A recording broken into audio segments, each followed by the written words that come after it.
Can we talk about the AB situation? Let's dive in Because now, when I saw you guys from a third party perspective, I'm like, I see this pop up on my feed. I'm like, you guys are kidding, right? But then I realized I was like, there's something smart here. You thought it was a joke? Yeah, I mean, I didn't know what to think. AB was a joke. I knew it was no. I didn't know what to think. I was like, is this actually going to happen? Like, Bro, is he going to respond? That came to fruition in a meeting in the studio when we're meeting with the Zone, and Joe Markowski goes. That was pre-travel. Pre-travel. Yeah. He goes. Feels so much. It feels like a while ago. He goes. You got any potential opponents? And I have been sitting on Antonio Brown. Really? And, Okay. So so I told, physically, I told him. I told Joe, and he goes, oh my God, mate. That would be incredible. That would be amazing. And the more I thought about it, I'm like, this fight would be incredible. There's a lot of people that could fight. There's a lot of opponents. I think that fight would be incredibly entertaining. The reason I think he'd be good is A, he's an athlete, assuming not just an athlete, an elite athlete, one of the best in the NFL, assuming he could pick up boxing pretty quickly. B, sort of like me post Tokyo. He's in a shit position right now. I don't know how much the NFL is willing to touch him, and he could use a revitalization of his brand and his career in a way that I think boxing could really help him with, like it did me. Like, it allows him to focus on something else. It allows people to view him in a different light. See, the timing's perfect. After the Super Bowl, it's going to be the off season. He has 3 months to train for a fight. Everything is just lining up, and we mentioned it on the Barstool podcast the first time I said it, and nothing really happened. It didn't really blow up. Nothing really happened. And then this week, he must have saw it, and he saw the odds, the betting odds. I think that's what triggered him. He saw the betting odds. I think I was minus 2,000. He was plus 1,000, and it triggered him. Yeah, right here. It triggered him, and he responded to the Odd Shark tweet, and he said, "Oh, really?" And then he tweeted at me and said, "Square up at Logan Paul." To which I go to Mike. I was like, Mike told me about this tweet. He goes, "Yo, you see AB's tweet?" And I'm like, "Oh shit, we're going to war." And we knew we had to come up with some viral shit. And so we came back and said, "I'd drop you faster than the Patriots." Which by the way, I really do think. Well played. I do think I do some real damage here. Like, I know the dude's a freak fucking athlete, but this would be a sick fight. And I think I'm going to be biased a little bit. I've been humbled by the L, but shit. I got some hands. When are you going to change that banner on your Twitter? Would you change it right now by chance?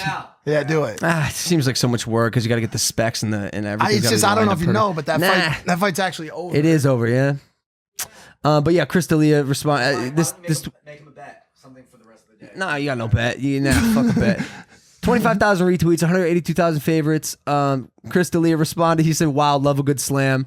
And then the dude under him said, "Love a good full circle moment." Because if you guys remember, Chris D'Elia absolutely fucked me in my face when he told me.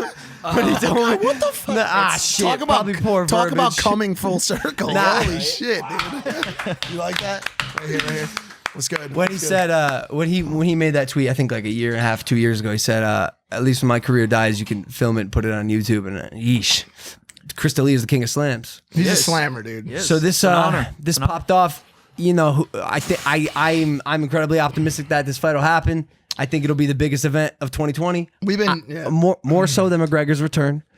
I'm gonna be bold here, more so than Fury Wilder. But when you say that, make sure you preface it like based on like it might sell more views. You know what I'm saying? Like, I think it'll sell more. I don't think, like, what's the metric? What we always go back to is what's the metric for success? I mean, when you talk about McGregor returning from a conversational standpoint and a general PR standpoint, that will technically garner a lot more conversation than this fight. Okay. But from a stream standpoint, maybe not though. Maybe not. Maybe That's not. what I'm saying. Maybe not. This one's got some shock value to it. It's the return of Conor fucking McGregor. But it's also the return of Antonio Brown. Yeah, man. He's kind of shaking some feathers on the way out. Yeah, but we care deeply about this, and I think it's a very strong fight. I'm not saying it's not, but in the sports world, AB is kind of like written off. Like, no, AB is an elite athlete, but I disagree. No. This is a fact. AB is not a talked about elite athlete anymore. Conor McGregor is currently still an acting. I disagree. AB's big, man. But he's like Colin Kaepernick. He's 31. He's in his He's prime. got potential, but he's pushed out. Regardless of, he may be pushed out, but people know who he is, and people will want to see him either win or get beat up. Just like me. Yeah. That's why fights work. That's like the model of fight. If loved or hated, people want to see you win. People want to see you get the shit kicked out of you. We talked about this today in an interview today. That's like great. Colby Covington. Got his fucking. God, a lot of people want to see him get fucked up. We watched that. Did he showed up though? Colby Covington's a sick fighter. He got fucked up. Sick fighter. He got fucked up. He got fucked. He broke his jaw in the 3rd round, and that was actually when I knew. I was like, although I don't really know that much about the guy. I'm not even gonna say I don't like him, but like you have to put respect on Colby Covington. He showed up for getting his jaw broken the 3rd round going. and then going for 2 more rounds, and then even honestly more respect for Kamaru Usman, who I think is the most solid fighter in the UFC. I've never seen someone stick to a game plan more than Kamaru Usman. How bad does it feel to know that your biggest bet of all time in your whole life was against him? Yep. And we were sitting in the 2nd row. We watched Woodley get smoked. If only we bro. would have known. I should have done some research. I told TMZ today, because by the way, we've already started the press junket for this particular battle, even though we're not even close to fucking signing the paperwork. I mean, we got conversation going, but we've already started talking about it. And I told TMZ today, the difference between this fight and Logan Paul KSI. Logan Paul KSI was the 4th most streamed event on DAZN this year. Massively, massively successful event. The difference is that in Logan Paul KSI, you have a household name and superstar in Logan Paul, and you have a British YouTuber in KSI. That is what he is. He's a very, very, very strong British YouTuber with a massive following, but at the end of the day, he's only invited on Good Morning Great Britain because he's fighting Logan Paul. Let's fucking be honest. Was he on that show talking about FIFA? No. Okay. So when you replace KSI, internet personality extraordinaire, rolly chair guy, with a full-on sports phenom, household name, mainstream person, Right. and now you've got 2 superstars in a fight, now you're talking about a massive global wave on a non-internet level. Of course. On yeah. a sporting level, on a level that the Barstool crowd cares about, the ESPN Sports Center crowd cares about, my dad cares about. ESPN posted about that. I mean, you're in the conversation right Sports off Center. the I beginning. told him as soon as I saw that, I Huge. sent him that post too, and I said, this is the epitome of sporting. I mean, when you get featured on Sports Center, Instagram, that it gets no higher than that. That is sports. I mean, who grew up watching Sports Center? I know I did. Yep. Same. Just to let you know, too, he was at the peak of his career before this last season. He put up 15 touchdowns in 2018. Oh, he did. Oh, really? Yeah. I thought he was one season. for the Pats. People are excited. for the Steelers. For the Steelers. Yeah. He was, because he left the went Steelers and got Steelers, picked up by the Raiders. Pats. He did Didn't even play any- he did an anything interview for with Raiders. Complex, and this came out today actually, so this is brand new.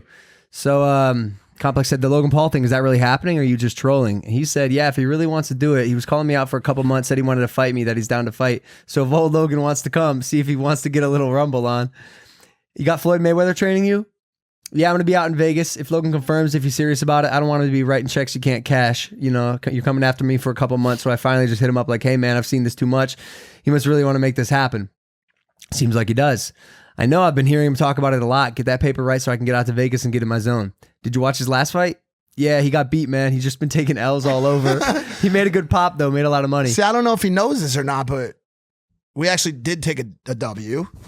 Best That's true. podcast in the entire world based on what the streamy said. Facts. Also and sounds- they're like one of the most trusted sources in Yeah, absolutely. awards, Yeah, respected. The fight made a lot of noise for sure. Then he said, it seems like Logan is a boxer for real, though, and I'm a big fan of him. He's a cool guy, man. Came to my house a couple of years ago at the Super Bowl. Was all kind of love, but I'm excited about everything. He's promoting his craft and his brand, so it would be an honor if I could hook up with him. I think it would be pretty fun. So that was actually interesting. When we read that, it was like, obviously, the pre-fight narrative between KSI and I is it's sheer just hatred. dirty hatred. Like it's not healthy. It's toxic. Right. And it sells the fight. It's good. He seems to be coming at it from a pretty respectable place, which I like. And I do remember going to his house at the Super Bowl like 4 years ago. Yeah. I linked up with Rice Gum and Summer Rae, and we Shout watched out Rice the Gum. Super Bowl. And we went and hung out with him, and you know, like we got along. There's no real beef now, but like me, I think like KSI and I, the beef sort of sold the fight and made it as big as it was because it was just true, just like resentment between two kids. This this fight sells itself, dude. And it'll be cool to come at this. We'll see how it unfolds, but it'll be cool to come at this from a bit more of a classier angle than what I've been doing when it comes to me like attempting to become a showman and sell an event.